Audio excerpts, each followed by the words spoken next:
এবাৰ নাচৰূপী দানৱৰ ভয়ংকৰ কাণ্ড হয় এইখনেই অসম যিখন অসমত ঔষধৰ হলনি এচিড ব্যৱহাৰ কৰা হয় এচিড ঢালি দিয়া হয় এটা আচৰিত ঘটনা ঘটিছে নগাঁৱত এখন চিকিৎসালয়ত আৰু এইখিনিতে আপোনালোকক কওঁ যে একদম গুৰুত্বপূৰ্ণ ভিডিঅ' এনেকুৱা ঘটনা হয়তো আপোনালোকৰ লগতো হ'ব পাৰে আপোনালোকৰ পৰিয়ালৰ লগতো হ'ব পাৰে গতিকে ভিডিঅ'টো আপোনালোকে ভাল ধৰণে অকমান সময় উলিয়াই দীঘল ভিডিঅ' নহয় স্কিপ নকৰাকৈ আপোনালোকে ভিডিঅ'টো চাওক বুলি মোৰ পিনৰ পৰা ৰিকুৱেষ্ট থাকিলে হয় এইখন অসমৰে এটা আজব ঘটনা নগাঁও গতিকে কি হ'ল আপোনালোকৰ বাবে মই এটা অডিঅ' কল ৰেকৰ্ডিং লৈ আহিছোঁ আপোনালোকক শুনাবলৈ চেষ্টা কৰিম কিন্তু তাৰ আগতে আপোনালোকক মই চমুকৈ কওঁ যে আচলতে কি হৈছিলে ঘটনাটো নিজৰ পুত্ৰক লৈ গৈছিলে মাক বাপেকে নিজৰ কণমানিজনীৰ সৈতে চিকিৎসালয়ত কিবাৰ এটাৰ মানে ব্ৰেইনৰ চিকিৎসা কৰিবৰ কাৰণে মাথাত মানে কিবা দুখ পাইছিলে কিবা ট্ৰিটমেণ্টৰ কাৰণে কিন্তু কি কৰিলে জানেনে আপোনালোকে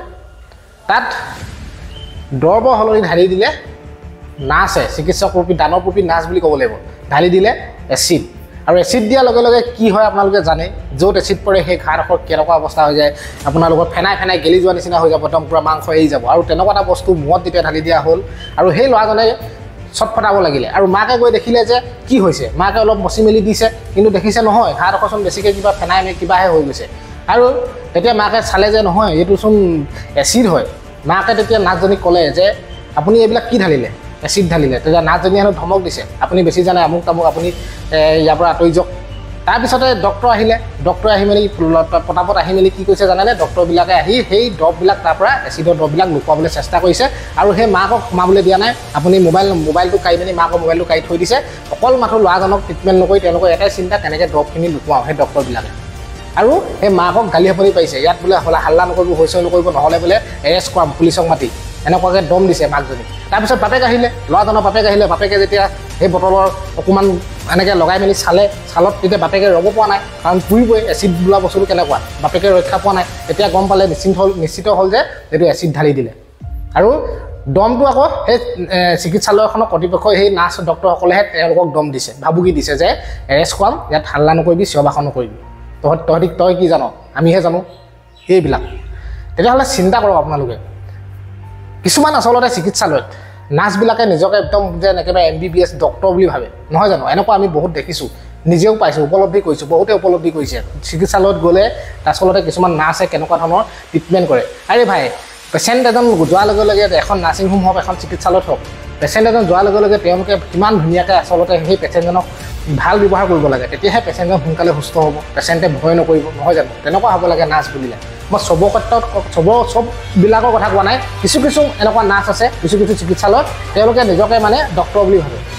গতিকে আজি যিটো ঘটনা সংঘটিত হ'ল এই ঘটনাটো এইটো সাধাৰণ ঘটনা নহয়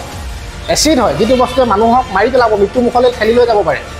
গতিকে মই বেছিকৈ কৈ নাথাকোঁ আপোনালোকে এই মাকৰ ভাষ্যখিনি আপোনালোকে শুনক কিন্তু যদি কোনোবা নতুনকৈ মোৰ চেনেলটো প্ৰৱেশ কৰিছে চেনেলটোত এটা লাইক আৰু চেনেলটোত এটা ছাবস্ক্ৰাইব কৰি থৈ যাব আপোনালোকে আচলতে এই কি হ'ল মাকৰ লগত তেওঁলোকৰ পৰিয়ালটোৰ লগত আপোনালোকে অডিঅ' কলিংটো আপোনালোকে শুনকচোন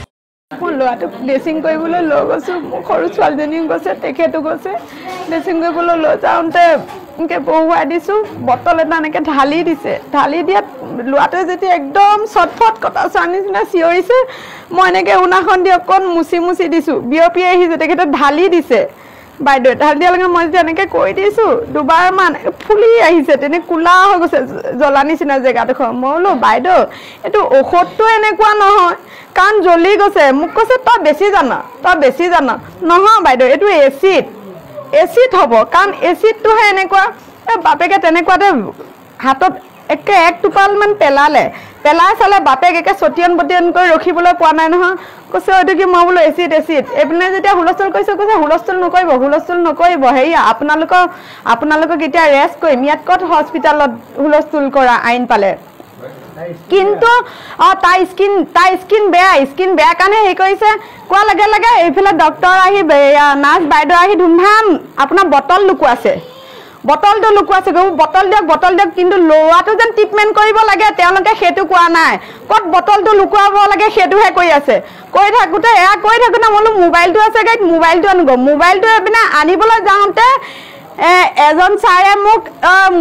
মোবাইল আনিছে বুলি মোবাইলটো থাপ মাৰি ধৰি ৰাখিছে তাৰ বোলো মোক মোবাইল দিয়ক মইতো ঘৰলৈ ফোন কৰিব লাগে কিবা এটা নিদিয়ে কৈছে ভিডিঅ' কৰিবি মই এনেকৈ আনোতে বাইদেউজনীয়ে মাস্ক মুখত লৈ লৈছে এনেকৈ ধৰিছে আৰু এটা ছাৰে মোক এনেকৈ হেৰি কৰিছে কৈছে এক ভিডিঅ' কৰ মই বোলো মোৰ এজন বাচ্চা চটফটাই ফুৰিছে আপোনালোকে এচিড ঢালি দিছে মই মাকজনী নিচৰিম আৰু আপোনালোকে মোৰ ওপৰত কেছ দিয়ে ল'ৰাটোক আপোনালোকে চিকিৎসা কৰক তেখেতসকলৰ অন্যায় বটলটো লুকুৱাবলৈ লাগে